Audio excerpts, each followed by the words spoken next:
Hey guys, so we're going to be playing Big Mac. Hole 1 is a long, very wooded par 4, 577 feet. I'm trying to take my Storm Discs Maelstrom here and just play the left gap there. The Maelstrom is very reliable or comparable to the Wraith from Innova, and it just got away from me, didn't really get my hips involved in the shot. So here, what I'm trying to do is take my special edition Raider and throw it on a little bit of ante, try to get up there, make my par approach a little bit easier. And I do pretty well. I like the angle I put it on, just got a little bit higher than I wanted it to be, and so it hit some trees and fell straight down. Here I'm taking my Lucid Felon, trying to skip it around the corner, give myself kind of a long look for par, but really an easy bogey from here. And I kind of crank it a little bit left, and it was a little wet this morning, so I didn't get the skip that I was really looking for. So then next shot, taking my Fusion Suspect, trying to put on a little bit of ante, floated in there for a look at my bogey, and I clipped that tree branch. I didn't even see that tree branch whenever I was throwing that approach shot. So this is a probably edge of circle look, something I should make probably 8, 9 times out of 10, but without really warm up. I'm just trying to give this a good run here. Um, There's no really wind to speak of. It was really good weather, just kind of chilly, and yeah, just kind of cranked it. Again, not happy with that run. I gave it a chance, can't be mad at that. Just pulled it a little bit. Not happy, and so we're tapping in for double bogey to start the day, and yeah, that's not a good start here. Hole 1, I should really never get a 6. 5 is really the worst I'm looking to get. So hole 2, we've got 396 feet, very wooded, definitely want to stay in the fairway. I'm throwing my A2 here, just trying to stay in the fairway, put a little bit of anhyzer on it, and I just throw it into the ground. I worm burn it. I do get a nice bit down the fairway, but it's just straight into the ground. And so this is what I'm looking at. Basket's kind of through that gap straight ahead. So I'm trying to take my A2 and just force it over. Pretty much the same exact shot, just a little bit higher. And pretty good. I get a kick left. You can't really see it there, but it's not terrible. I've still just got kind of a nice little jawbreaker zone ante kind of at it. I'm just trying to get up there for a look at the 4. And so that's in a great spot. I'm not really going to put tap-ins on here. If it's outside 10 feet, I'll put it on here. So this is kind of a straddle putt. My straddle putts haven't been feeling great. As you can see, I wasn't very committed to that one. Low left. Just glad that one went in. Great par there. Still sitting 2 over. So here we go. Hole 3 is straight 217 feet. I'm taking my Fusion Suspect, and all I'm trying to do is get into that gap. I think the right side's a little bit more favorable than the left. That's kind of why I throw this forehand. And so, yeah, and it fades early, kind of gets a kick into the woods. And now I've got this V tree here. I'm trying to take the hyzer line, and that was kind of a hope and a prayer to to get a look at it. So I've got another tap in for par, and we're looking pretty good. Hey guys, so 3-hole check-in. After 3, I am 3 over. Not happy about it. The first hole I took a bogey. Second hole, I just now realized that I took a bogey. First hole I took a double. Second hole I took a bogey because it's a par 3. I think it should be a par 4, but you know, it's whatever. So let's see how the rest of the round goes. Hopefully I can pick it up and come back and at least be par. This is a very challenging course, and I'll take par at this point. Okay, so hole 4, this is the hardest par 4 on the course, I think. You've got Amanda way down there on the right. I've been taking this hyzer line to the right of the tree in the middle of the screen, but I'm trying to get a good look, and the other day I took kind of a flex line at it, and got a really good look. So that's what I'm trying to do. And I clipped that second tree in frame, and it just kind of knocks me down. And from here, the best I can really do is a 5. So I'm taking, that was with my Fusion Trespass. And so now I'm taking my Storm Abyss, my Storm Disc Abyss. I'm just trying to pitch around the corner because that electric pole is the Mando. And I do that fine. Um, I would have liked to push just a little bit more into the gap. So here I'm taking my Classic Blend Mack Truth and just trying to put a nice flex shot up there. And I like the angle out of my hand. I just didn't put it left enough to start. And so now I'm trying to dunk it now with my ESP zone. It's up on that Pozio up there. You can kind of see the red band. And I'm trying to just throw this in. And I give it a good run. It just comes up just a little short, but it's a tap and bogey, and not having a good angle to go around the Mando on my first shot. That's really what I can expect. Having to pitch up to the Mando, all I can expect is a 5. So hole 5, we've got a 259-foot par 3 here, straight downhill. We got a triple Mando right here. It's a great looking hole. I'm trying to put a little bit of Annie on this hybrid Warden, and I don't do that. I throw it flat to a little bit of hyzer, and it hits early, falls down. Not a good shot. And so here I'm trying to get up and down for my par because I shouldn't get bogey on this hole really at all. And so I'm looking at this forehand Annie, and looking back at it, it should have been my suspect. I switch over to the jawbreaker zone. It's got a little bit more turn, so I thought I should be able to hit the line I wanted to easier. But I should have done the suspect. Should have gone with my gut. So it actually landed in front of this little batch of thorn bush kind of thing here. So I'm taking casual relief from it, and I'm trying to at least get up there for a look, and it was terrible. I couldn't step into it like I wanted to because of this stupid little thorn bush. I really wanted to rip this thorn bush out of the ground. But that's a tap in. Moving on, hole 6. Hole 6 is one of the easiest par 4s as long as you get off the tee clean.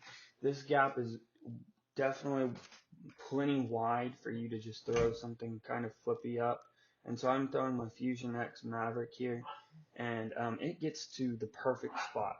I mean, almost the perfect spot. Another 10 feet is the perfect spot, but I will take this all day. So I've got the zone, the suspect, both zones and the suspect in my hand, and I choose to go with the suspect. I probably should have either gone back to the bag and grabbed the A2 or gone with the zone for a little bit more stability and a little bit more skip up there. But it's fine.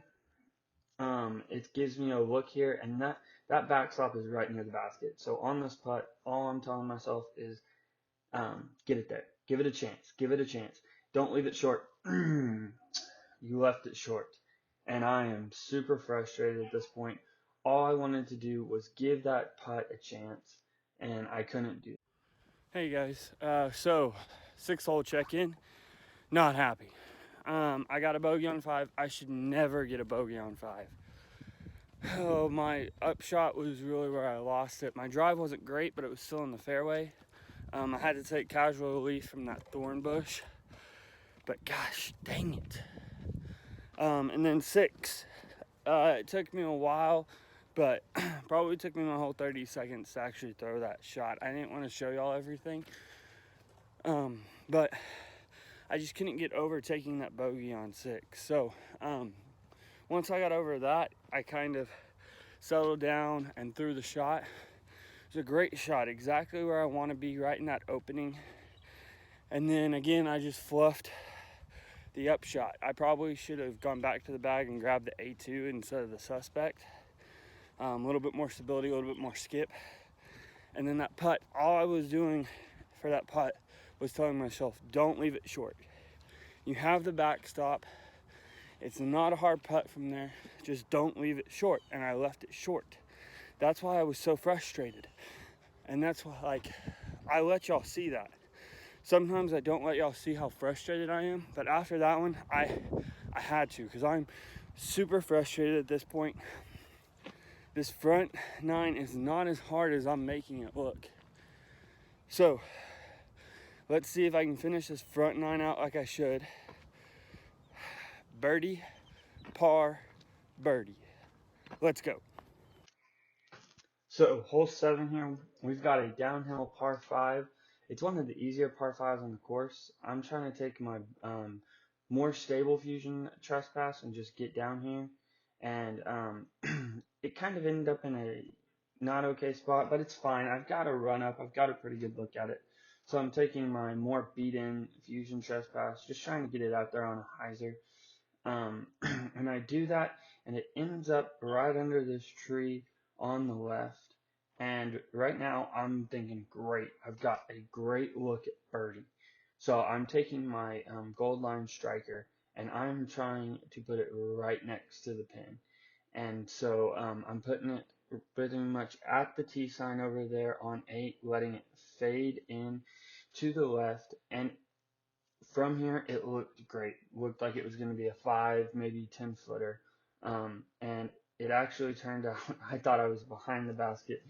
I'm actually short. And it actually turns to be like a 20 footer. So I'm really wanting to make this putt to get one of those bogeys back, and I make it. Felt great out of my hand, looked good, just everything going into 8 felt great. So here I'm trying to get really close to that corner right there on the left. And so I'm trying to take my striker and just kind of lay up, kind of not too short, and I just grip locked it, but not too short, and not too long, and I grip locked it, and I put it pretty much a little bit past the short tee, which is a great spot to be. It's just not where I'm looking to go. So now I'm trying to take the Storm Disc's eye and hit this gap on the right with a little bit of flip up and just let it carry down the fairway. Give myself kind of an easy look for the par, and I don't do that. I bury it into the ground. So now I'm trying to take my Gold Line Explorer, hang it out a little bit to the right in this middle gap, and get a look for my par. And I don't do that. I hug the tree right in the middle, and that stability just got me. I needed to trust it to the right a lot more. I was trying to kind of go kind of straight at it, and so this tree is all up in my way, by the way. All I can see are the chains. And so I try to give it a run, and that's just pathetic. That's just terrible. So, I really wanted to cut that branch down after that. So here's the tap in for my bogey, and we're moving on to hole 9. Hole 9 is a very gettable par 4. It's kind of uphill, and as long as you make this first gap, and really I want to get to the right. That trespass was looking great if it just misses that tree. If I'm a foot left or a foot right, that is a perfect shot. And so here I asked myself, do I want to get aggressive? And I said, yes, I'm pushing on this hole. So I take my Storm Discs Maelstrom, and I'm trying to flex it up there and get a look for my birdie still. And I just don't put any turn on it. Honestly, I'm lucky to get out of this gap, but it's fine. I've got a long look at it. I'm taking Storm Disc Radar. It's got a little bit more glide than my Wardens do, and so I'm trying to just give it kind of a floaty look up there, and I just pull it right out of my hand. That's a terrible, terrible step putt, but it's a tap. After hole 9, I went birdie, bogey, par. So, not exactly what I wanted to, but I was feeling great after that 7, because 7, honestly, I don't usually get a birdie. After I said birdie, I kind of was like, but I got it. I was super stoked, came to 8, and just second and third shots wasn't what I needed them to be. You gotta live with it, move on to 9. Missed 9 by about a foot to either the left or the right. If I put it to the right, it goes in front of the tree. I'm fine with that. Put it to the left a little bit, it goes behind the tree. I'm fine with that. But it's okay. we're moving on to some of the easier holes on the course. So we will catch y'all after hole 12. So hole 10 is the easiest par 4 on the course. Some say that it should be a par 3, but it's fine. As long as you get out of this gap, it's an easy 3. I'm taking my moonshine sword that's a little bit beat in, trying to put it on a hyzer, and I don't do that. And so I kind of have a rounding issue I'm trying to figure out right now. So I cranked it over and just got lucky to get out of that gap, to be honest. So now I'm going back to that classic blend Mack Truth, trying to put it a little bit right of the basket. I just want to give myself a tap in here. And I pretty much throw straight at the basket. And it fades out to the left, kind of gives me a tester putt, probably 20 footer again. And so I'm just trying to make this get, again, another bogey back on the course. And great putt right there. A little bit left side, but it's fine. It's in the bottom. It's in the bottom of the basket. That's all I care about right now. Hole 11. One of the hardest par threes. I don't think I've ever gotten a look from the long tees. All I'm trying to do is smooth my trespass on a Anheuser line to get up there for a look, kind of a jump putt look at my birdie. And that is great. That's a great shot. That's exactly what I want to do. So now I'm taking my A2 here and just kind of going all hyzer. Just want to stick it right next to the basket. And it is a great shot. I tap the lock. It's going in on the next shot every single time. Just a tap in. Coming up hole 12, we have a very short but very tricky 228 par 3 here. I'm taking my fusion suspect. I'm throwing on a forehand again. Again, the right is more favorable than the left. Now, I'm not happy because I just saw that kick left, but it just barely kicked into the woods where I can just take my little zone and flex it up there for the tap in. Hey guys, so after 12, I felt pretty good. I got the birdie on 10, and then 11 I got a par, but that's one of my longest drives on 11. I'll take that. And then hole 12, I was very fortunate after getting that kick to the left to be able to reach back into the fairway and throw that little Annie forehand. If you get a kick left, sometimes you're taking a bogey. Just depends if you can reach back out into the fairway, because you've got a line of trees right there on the left that just doesn't let you through. So we've got 6 holes left, and right now I'm still sitting over par. So we're gonna see if we can get to under par in these 6 holes. Let's do it. So hole 13, the tee sign says it's a par 3. I think it should be a par 4. It's 602 feet uphill. So I'm trying to take my MVP orbital. It's a little bit beat in, so I'm trying to take it, throw it on a hyzer with pretty good power. Let that thing flip up, and then let the low speed stability of the disc kind of fight towards the left, which it does. I'm in an okay spot. It's not great. I'm trying to take my striker and go over the top. I'm kind of iffy here. I kind of want to get a forehand approach into this green, but it's okay. I'll take the over the top. But I don't think I made a great disc selection here. I think I should have taken the getaway because the striker just came up short. I think I need a little bit turn there, but that's fine. I'm taking my jawbreaker zone here. Just want to put it right next to the basket for a tap in, and put a little bit of turn, let the stability get there. Perfect. That's a tap in on 13. So hole 14. This is another easy par 4 that I should get a birdie look at. But this is the first time that I'm taking this kind of flex forehand at it. Normally I just throw a backhand placement shot for my first shot, but I haven't been getting a good birdie look doing that. So I'm trying to get kind of a different angle to approach into the green. And so it's in a great spot. And I'm taking my suspect here and just trying to hang it out right, get a little bit of height into it, let it fade into the green. And hindsight, I probably should have done it with the zone because the suspect just didn't fight back to the left enough for me. and I'm gonna be behind a wall of trees and bushes, and it's just not good. So here, first I thought it was gonna be a forehand shot. Went back to the bag, grabbed the Storm Discs radar, and I'm not trying to dunk this, but I do actually end up giving it a pretty good run, just kind of with that little turnover there.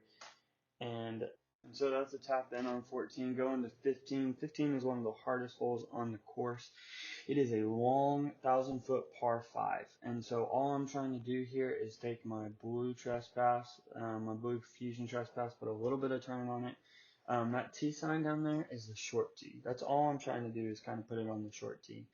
And so I did that. It faded out a little bit.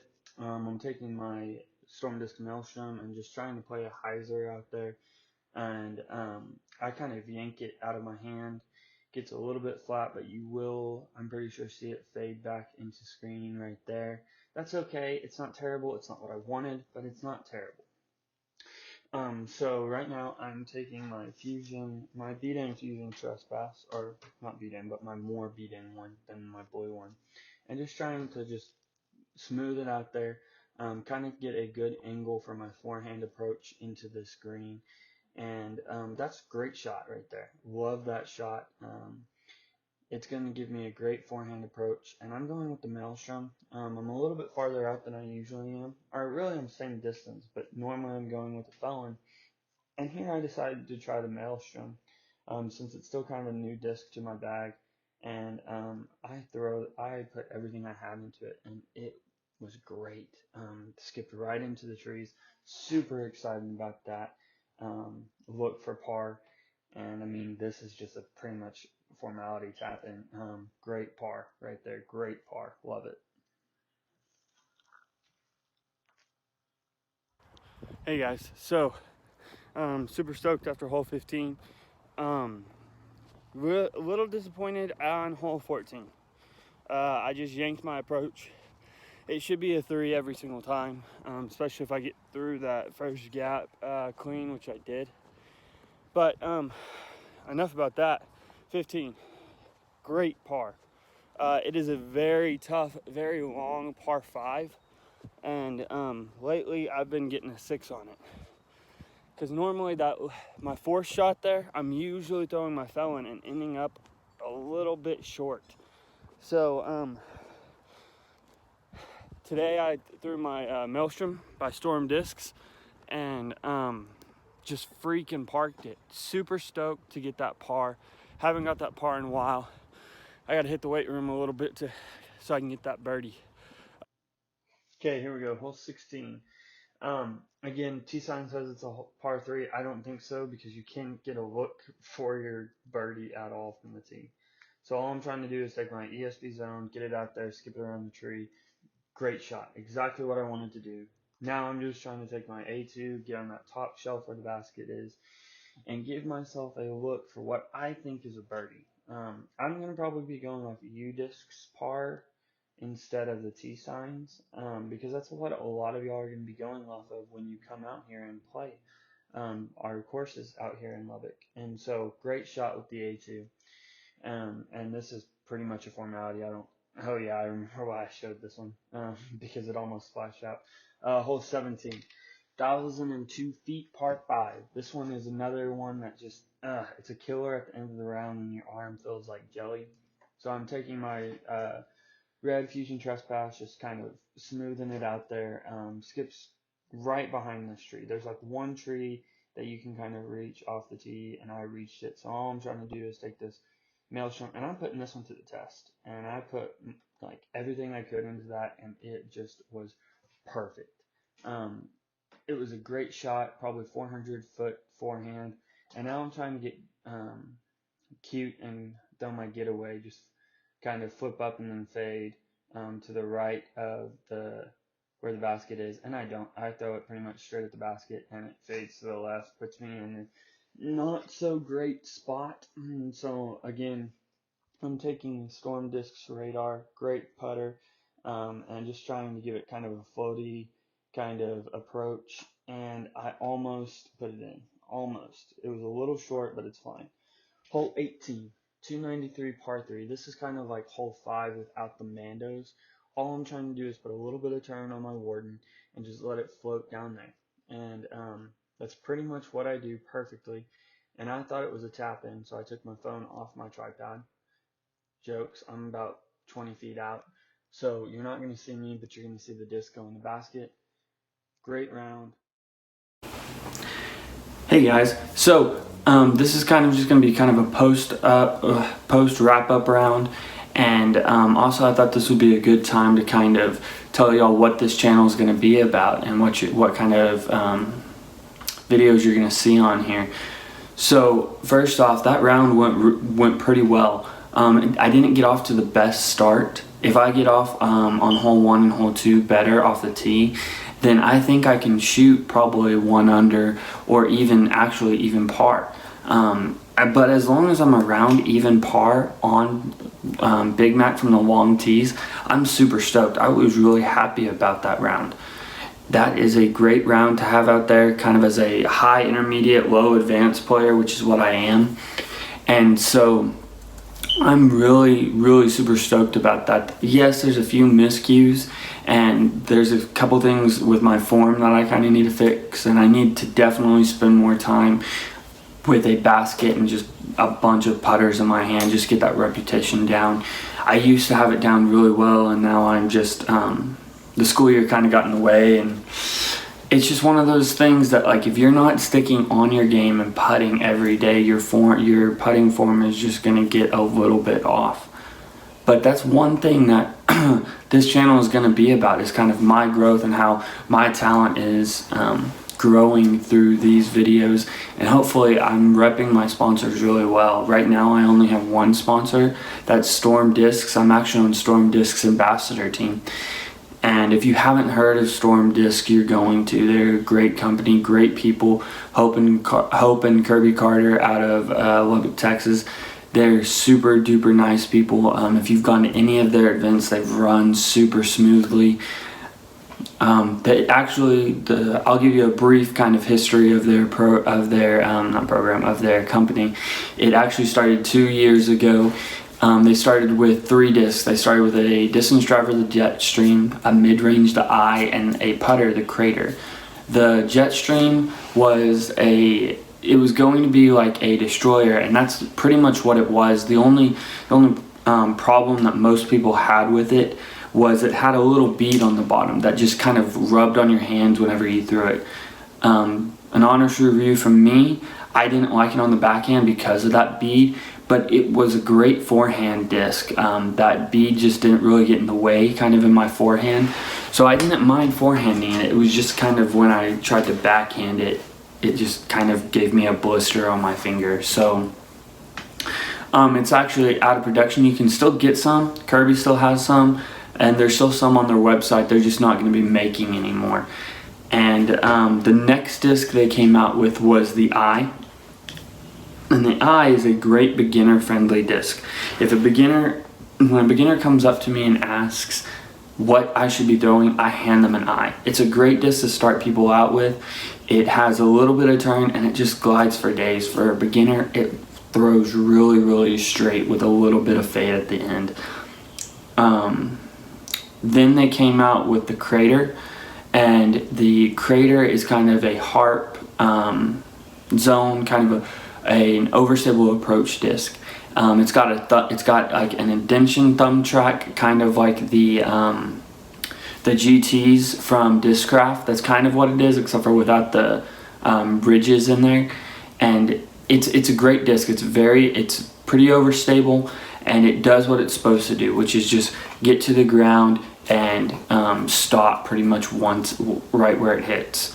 Then they came out with the Abyss and the Radar last year. The Abyss is a fairway driver, and it is a great disc. It's kind of like a slower felon for me. So whenever I want to kind of slow down my form, make sure I hit the gap, and then still want it to be overstable and get to the right, that's when I'm going to be throwing the Abyss. It's a great disc. I carry 2 of them right now. And then the Radar. The Radar is a great putter. I used to throw the Marshall and I used to throw the Shield, and it kind of feels like those two discs had a child, and that's the Radar. It's great. It's got a lot of glide, good stability, really good disc, really good putter. Got a small little bead, and it's a little deep. So if you have small hands or don't like deep putters, then it's probably not for you. But I would still give it a try. It is a great disc. And then most recently they have come out with another distance driver, the Maelstrom. The Maelstrom is a great disc. It is really shallow, and I really thought that was going to make it kind of understable, but it's really not. Like you saw on hole 17, I put a lot of power into that forehand, and it just flipped up and rode dead straight and still gave me good fade at the end. I would say it is very comparable to a Wraith from Innova Discs. It is really good on a forehand, really good on a backhand. You can definitely trust it, give it good power, and it is going to be a really good disc in your bag. Kirby and Carter don't have the manufacturing set up yet. They're actually partnering with the Gateway Disc to make their discs. But again, huge shout outs to Kirby and Hope. They're doing good things in Lubbock and good things through Storm Discs. But guys, this YouTube channel is going to be a way for me to kind of show my growth and kind of give me a positive outlet to kind of talk to y'all through. And you're going to see videos like you just saw, kind of me just playing a course, showing you what I can do, showing you new courses that I might play. You're also going to see review videos. I'll probably start with either the Eye or the Abyss. Probably going to do a lot of the Storm Discs first, kind of do some comparison videos, so that way you can kind of see how they're going to fly compared to something from another manufacturer you might be throwing, so that way when you get it in your hands you kind of know what it's going to fly like. And then you're also going to see some challenge videos. Actually, probably either the second or third video on this one is going to be a fun challenge with my wife, where she picks what discs I throw on kind of a short 9-hole course. She doesn't know much about disc golf before that video was filmed. After that, I kind of taught her, and actually, if y'all want to see a video of me teaching her how to throw, how to play disc golf and how to throw the discs, then like, comment, do all that kind of stuff. Definitely comment down below what kind of challenges you want to see. I've got some ideas, but I definitely want to hear from you guys. But that's really what this channel is going to be about, just me being me, and then me helping Storm Disc kind of grow their brand, and me just bringing some fun videos, especially during this uncertain time that we're in right now with all this just quarantine kind of stuff going on. You know, follow what your government's saying, but right now Texas is actually letting us go outside and kind of be out in the elements. So as long as they're doing that, I'm gonna keep bringing y'all videos. Please like, comment, subscribe, and I will catch y'all next time.